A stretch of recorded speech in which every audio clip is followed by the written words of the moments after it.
या देवी सर्वभूतेषु शक्तिरूपेण संस्थिता नमस्तस्यै नमस्तस्यै नमस्तस्यै नमो नमः।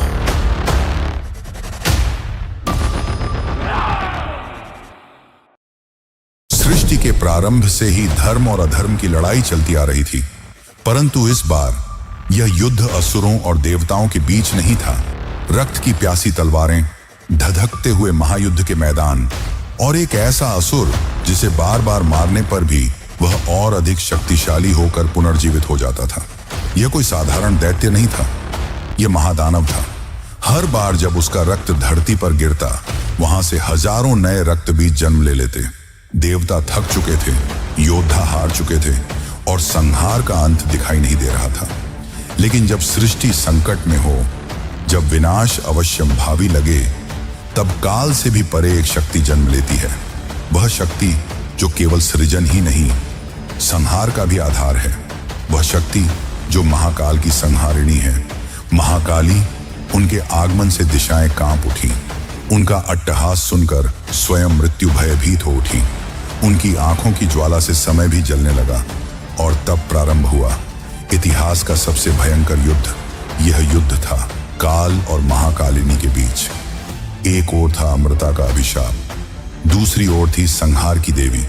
रक्त बीज का अंत कौन करेगा? क्या महाकाली इस महादानव को रोक पाएंगी? क्या सृष्टि को इस महाविनाश से मुक्ति मिलेगी? आइए इस कथा में प्रवेश करें और साक्षी बने मां काली के अद्भुत, अविश्वसनीय और महाविनाशकारी तांडव के। रात का अंधकार घना था। दूर किसी जंगल के बीच एक विशाल चिता जल रही थी। लपटें आकाश तक उठ रही थीं, लेकिन कोई नहीं जानता था कि इस जलती चिता से दो भयंकर शक्तियां जन्म लेने वाली थीं। और फिर अग्नि से उठे दो विकराल असुर, महिषासुर और रक्तबीज। रक्तबीज बहुत ताकतवर और चालाक था, लेकिन हर असुर की तरह उसे भी अमृता चाहिए थी। इसलिए वह जंगल में जाकर ब्रह्मदेव की तपस्या करने लगा।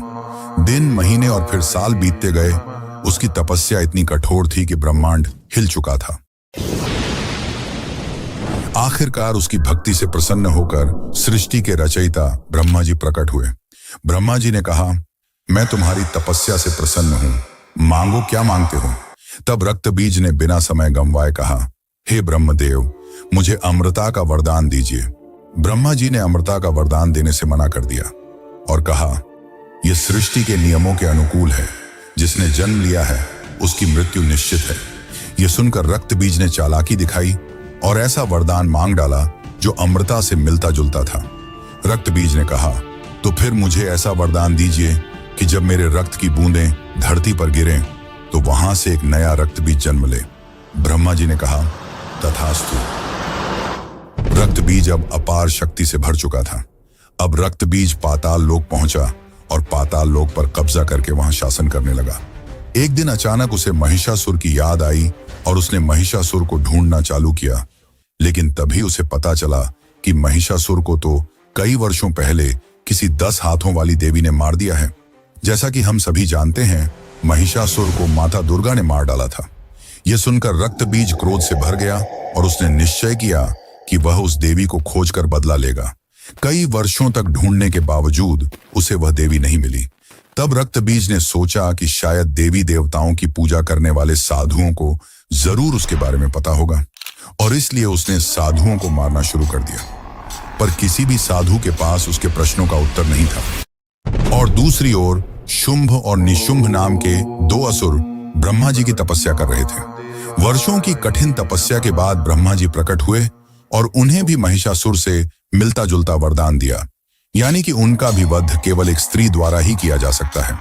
दरअसल जब शुंभ और निशुंभ ब्रह्मा जी की तपस्या में लीन थे, तब उसी बीच इंद्रदेव ने निजी विवाद के चलते उनके बड़े भाई नमोची को मार दिया। और जब वरदान पाकर शुंभ और निशुंभ अपने राज्य लौटे, तब नमोची की मौत की खबर सुनकर वे गुस्से से लाल हो गए और तुरंत ही स्वर्ग पर हमला करने चले गए। स्वर्गलोक में इंद्रदेव समेत सभी देवता नृत्य का आनंद ले रहे थे। तभी शुंभ और निशुंभ अपनी असुरी सेना के साथ स्वर्गलोक पहुंचे और देवों पर हमला बोल दिया। युद्ध शुरू होते ही निशुंभ ने अपना धैर्य खो दिया और सीधे इंद्रदेव पर हमला कर दिया। इंद्रदेव और निशुंभ के बीच भीषण युद्ध शुरू हो गया। दोनों एक दूसरे को बराबरी की टक्कर दे रहे थे। यह युद्ध काफी समय तक चला। अंततः यह युद्ध इंद्रदेव के पक्ष में गया और निशुंभ हार कर गिर पड़ा। निशुंभ की हार से असुरी सेना का आत्मविश्वास हिल गया। असुरी सेना पूरी तरह घायल होकर गिरने लगी। अब वे समाप्त होने की कगार पर थे। तभी अचानक असुरों के पीछे से एक खतरनाक गर्जना सुनाई दी। रक्त बीज ऐसे गर्जा कि इंद्रासन कांपने लगा। रक्त बीज को आतंक रूप में देखकर इंद्रदेव और बाकी देवता भयभीत हो उठे। अब शुंभ और निशुंभ के साथ ही बाकी असुरी सेना का भी आत्मविश्वास फिर से बढ़ गया और वे पूरी ताकत से देवताओं पर टूट पड़े। रक्त बीज अकेले ही देवताओं पर भारी पड़ रहा था। यह देखकर इंद्र समेत बाकी देवता भयभीत हो उठे और स्वर्ग छोड़कर भागने लगे। शुंभ और निशुंभ काफी प्रसन्न हुए। अब वे स्वर्ग के स्वामी बन चुके थे और रक्त बीज को उन्होंने अपना सेनापति बना लिया। सभी देवता स्वर्ग छोड़कर सीधे कैलाश की ओर भागे। वे महादेव के पास गए, पर उस वक्त महादेव अपनी घोर तपस्या में लीन थे। तभी माता पार्वती प्रकट हुईं और उन्होंने देवताओं से उनके आने का कारण पूछा। तब इंद्रदेव ने उन्हें सब कुछ बताया। माता पार्वती यह सब सुनकर विचार करने लगी। तभी चंड और मुंड नामक दो असुर, जो शुंभ और निशुंभ के दूत थे, वहां आ पहुंचे। जैसे ही चंड और मुंड ने माता पार्वती को देखा, वे उनके सौंदर्य से मोहित हो गए। उन्होंने यह बात अपने स्वामी शुंभ और निशुंभ को बताई। शुंभ और निशुंभ ने चंड और मुंड को यह आदेश दिया कि उस सुंदर स्त्री को यहां स्वर्ग में ले आओ, जिसके पश्चात चंड और मुंड अपनी विशाल सेना लेकर कैलाश की ओर चल पड़े। वहां पहुंचकर चंड और मुंड ने अपने स्वामी का प्रस्ताव माता पार्वती के सामने रखा और उन्हें अपने साथ चलने को कहा। माता पार्वती के इनकार करने पर उन्होंने उन्हें केश पकड़कर ले जाने की धमकी दी।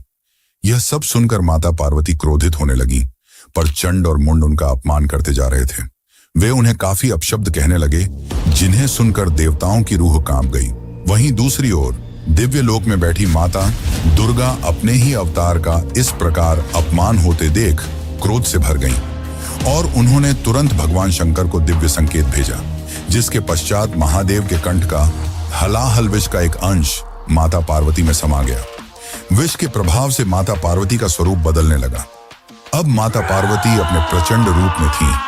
उनकी आंखों में अग्नि जल रही थी, उनके कंठ से भीषण गर्जना निकल रही थी और उनके भीतर से एक विशाल शक्ति प्रकट हुई, माता काली, जिन्हें महाकाली भी कहा जाता है। क्षण भर में महाकाली ने चंड और मुंड का वध कर दिया और उनकी असुरी सेना को भी समाप्त कर दिया। जब यह बात शुंभ और निशुंभ को पता चली, तो वे महाकाली के भयानक रूप का वर्णन सुनकर भयभीत हो उठे और उन्हें ब्रह्मा जी का वरदान याद आ गया। वरदान के अनुसार उनका वध केवल एक स्त्री कर सकती थी। अब शुंभ और निशुंभ चिंता में डूब गए। तभी उन्हें अपने मित्र और सेनापति रक्तबीज का ख्याल आया। रक्तबीज को जब यह बात पता चली, तो उसे लगा कि हो ना हो यह वही स्त्री होगी जिसने महिषासुर का वध किया था। जिसके पश्चात रक्तबीज बदले की भावना से जलने लगा और तुरंत ही महाकाली का वध करने कैलाश की ओर चल पड़ा। रक्तबीज को अपने वरदान का घमंड था। जब वह महाकाली के समक्ष गया, तो उसने कहा, देवी, तुमने चंड और मुंड को मारकर अपनी मृत्यु को आमंत्रण दे दिया है। मैं अमर हूं, मुझे कोई नहीं हरा सकता। माता काली की आंखों में क्रोध की ज्वाला जल उठी। उनका विकराल स्वरूप और भी भयावह हो गया और उन्होंने अपनी तलवार से रक्तबीज पर हमला कर दिया। लेकिन जब रक्तबीज के खून की बूंदें धरती पर गिरी, तो वहां से फिर एक नया रक्तबीज पैदा हो गया। लेकिन माता काली का क्रोध भयानक था। वे बिना रुके उन सभी रक्तबीजों को काटती रहीं, पर रक्तबीज की संख्या और भी बढ़ती जा रही थी। देखते ही देखते पूरा मैदान रक्तबीजों से भर गया। अब देवी काली का गुस्सा बेकाबू हो गया और वह रक्तबीजों के सर काटने लगी। लेकिन मरने के बजाय रक्तबीज और भी अधिक संख्या में पैदा होने लगे। लंबे समय तक यह युद्ध चलता रहा, लेकिन कोई नतीजा नहीं निकल सका और युद्ध बिना रुके चलता रहा। कई दिन बीत गए, लेकिन देवी काली के भयानक प्रहारों के बावजूद रक्तबीज की संख्या लाखों में पहुंच गई। इतने सारे रक्तबीज देखकर इंद्रदेव सहित अन्य देवताओं ने माता काली की मदद करने की कोशिश की, लेकिन उलटे देवी काली ने उन्हें चेतावनी दी कि वे इस युद्ध से दूर रहें। उनकी इस चेतावनी को सुनकर देवता सहम गए और युद्ध को दूर से देखने लगे। तभी माता दुर्गा ने माता काली को दिव्य संकेत भेजा और कहा कि यदि रक्त की बूंदें गिरने से रक्त बीज जन्म लेते हैं तो इसका एकमात्र उपाय यही है कि उसका रक्त धरती पर गिरे ही ना। अब माता काली का रूप और भी प्रचंड हो गया। उनका शरीर विकराल और उनका कंठ और भी काला पड़ गया। देवी ने अपनी समस्त शक्ति एकत्रित की और सभी रक्त बीजों को अपने मुख में खींचना शुरू कर दिया। वे रक्त बीज के शरीर से बहने वाले हर रक्त को पीने लगी, जिससे उसकी कोई भी बूंद धरती पर न गिर सके। और इस तरह माता काली ने सभी रक्त बीजों का अंत कर दिया। देवता अत्यंत प्रसन्न हुए, लेकिन माता काली का क्रोध शांत होने के बजाय और भी बढ़ता जा रहा था। उनके भीतर की प्रचंड ऊर्जा अब भी विकराल रूप में प्रकट हो रही थी। माता काली का प्रचंड रूप अब संपूर्ण सृष्टि के लिए एक भयावह विनाश का संकेत बन चुका था। रक्त बीज का अंत हो चुका था, लेकिन देवी का तांडव थमने का नाम नहीं ले रहा था। उनका विकराल स्वरूप संपूर्ण ब्रह्मांड को भयभीत कर रहा था। देवता भयभीत थे, पृथ्वी स्वयं धधक रही थी और जोर जोर से कांप रही थी। तब सभी देवता महादेव के पास पहुंचे और उनसे विनती की कि केवल वे ही इस महाप्रलय को रोक सकते हैं। महादेव ने गहरी सांस ली और तुरंत माता काली के तांडव स्थल पर पहुंचे और महाकाली के रास्ते में जाकर लेट गए। भयानक गुस्से में आगे बढ़ रही देवी काली का पैर अचानक से महादेव की छाती पर पड़ा। अपने प्राण प्रिय स्वामी को अपने पैरों के नीचे देखकर उनका क्रोध शांत हुआ और उन्हें अपनी गलती का एहसास हुआ। फिर देवी काली अचानक मूर्छित होकर गिर पड़ी। तब महादेव ने उन्हें उठाया और अपने साथ वापस कैलाश ले आए। तो दोस्तों, इस प्रकार रक्त बीज के अंत के साथ साथ माता काली के प्रचंड तांडव का भी समापन हुआ और सृष्टि पुनः अपने संतुलन में लौट आई।